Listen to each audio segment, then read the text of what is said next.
What happens when two powerhouse singers collide over respect, legacy, and the music business? You're about to hear one of the most unforgettable clashes in daytime TV history. Before we dive into this explosive story, make sure you hit that subscribe button and tell me in the comments whose side you're on, because this moment is going to shock you. The Jennifer Hudson show was running smoothly that afternoon. The live studio audience was buzzing with excitement as they waited for one of the greatest voices in music history to take the stage. Chaka Khan, the Queen of Funk, was there to talk about her brand new memoir and reflect on her long career that had inspired generations, including Jennifer Hudson herself. But behind the curtain, there was already tension. Sources close to the production later revealed that Chaka had set clear requests for her interview. She wanted the spotlight on her book and her upcoming tour dates, steering away from personal matters that had already been rehashed endlessly in past interviews. Her team had been reassured that her wishes would be respected. Jennifer Hudson entered the set with her trademark bright smile, wearing a dazzling emerald dress that highlighted her radiant energy. The audience applauded wildly as she walked behind the host's desk, clearly thrilled about the moment. She had been looking forward to this interview for weeks, especially since she considered Chaka one of her biggest inspirations.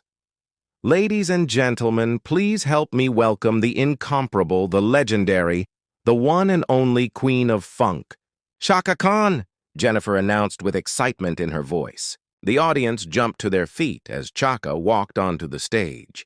She wore an elegant black outfit with bold jewelry catching the lights, moving with the confidence of someone who had been ruling stages for more than 50 years. She smiled her signature smile, but if you looked closely, you might have seen a trace of guardedness in her body language. The two women embraced warmly, and for a moment, everything looked perfect. They sat down, and the applause faded.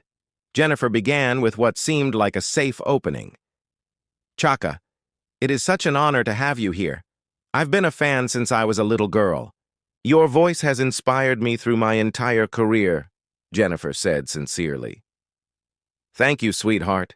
That means a lot, especially coming from someone as talented as you, Chaka responded, though her tone had a measured edge. Jennifer leaned in. Now, I know you have this beautiful memoir coming out, and I'm so excited to dive into that. But before we get into the book, I just have to ask, what was it like working with some of the greatest names in music history? I mean, you've worked with everyone from Stevie Wonder to Prince. Chaka's smile stayed on, but she shifted slightly in her seat. Well, Jennifer, those moments were magical, and I actually talk in detail about those collaborations in my book. The stories, the friendships, the process, it's all in there. Jennifer nodded quickly, clearly excited. That's wonderful. But I know our audience would love to hear what Prince was really like in the studio. There was a small pause before Chaka answered. Prince was a genius, a perfectionist, and I admired him deeply. Like I said, the book tells those stories in the way they deserve. Jennifer sensed some hesitation but kept going.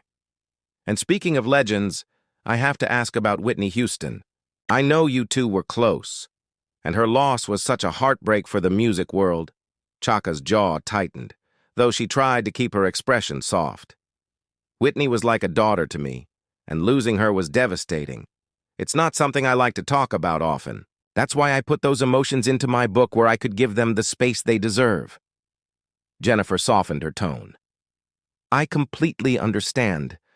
I don't want to upset you, but I think it would mean so much for the audience to hear about the Whitney you knew personally, the woman behind the voice. The tension was slowly creeping into the room, though the audience didn't seem to notice. Chaka drummed her fingers on the armrest, took a breath, and replied, Jennifer, I do appreciate your interest, but I thought we agreed to focus on my memoir and current projects. These are sensitive memories, and I've already chosen the way to share them. Jennifer's smile faltered slightly. Of course, Chaka. I respect that. Let's talk about the memoir. What inspired you to tell your story now? For the first time since sitting down, Chaka visibly relaxed. After all these years, I felt it was time to tell my truth, my challenges, my victories, the lessons I've learned. There are so many untold stories, and I wanted to share them in my own words. Jennifer leaned forward. That's so powerful. I'm sure there were moments where you had to fight hard to be respected not just as a voice, but as a true artist. Chaka nodded. Absolutely. When I started, the industry wasn't always welcoming to women, especially women of color demanding creative control. I had to insist on respect, and I refused to compromise who I was. Jennifer's admiration was clear. That's such an important lesson for younger artists.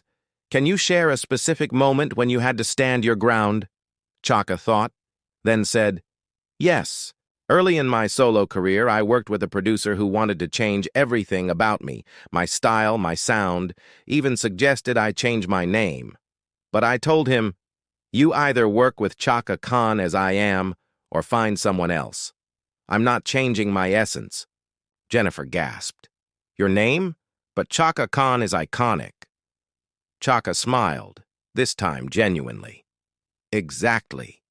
And I made it clear I wasn't going to be molded into someone else's vision.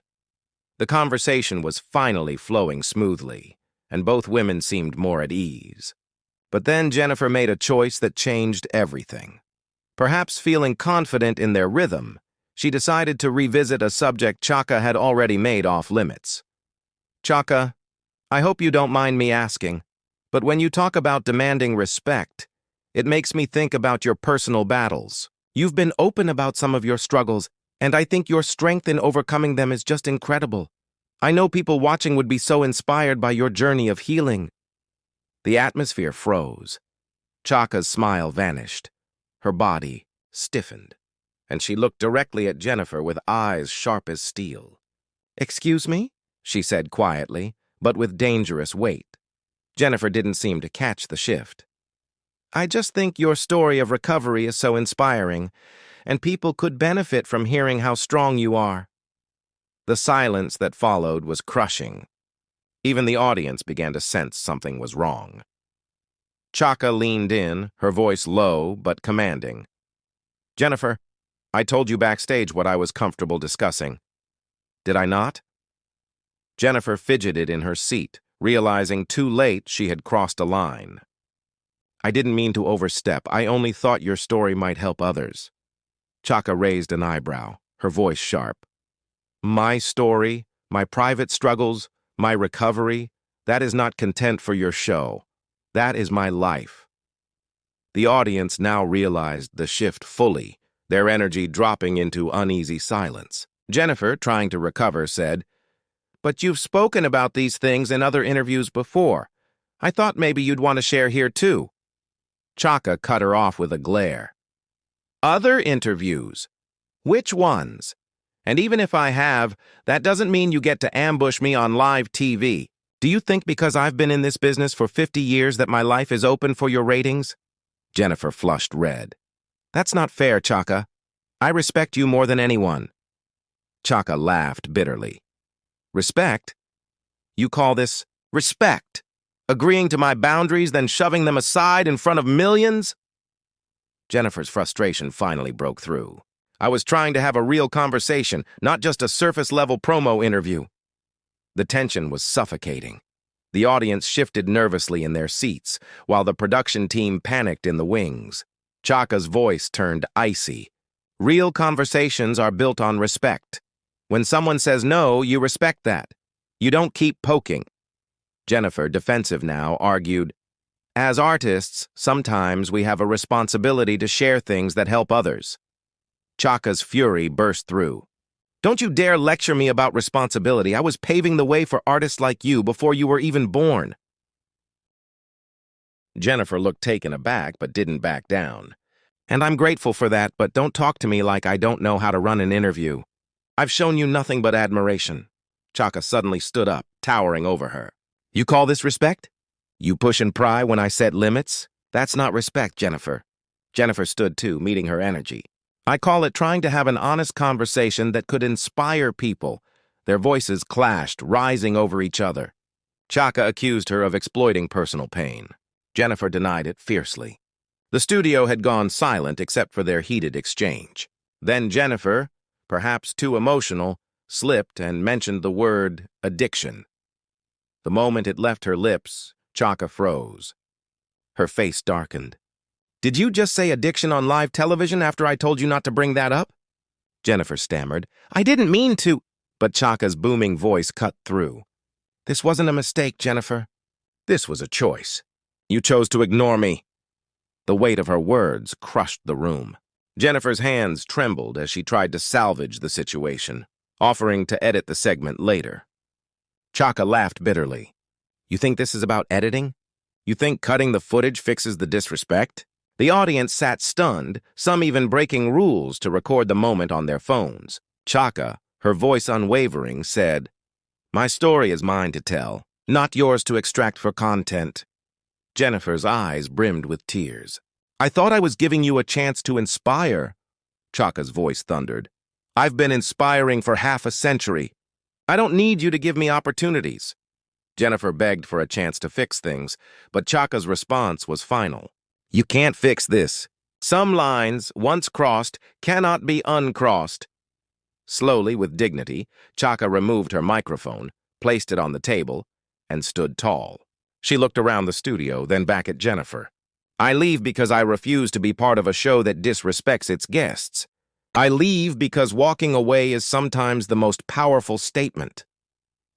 The room was silent as Chaka's heels clicked toward the exit. She turned back once more.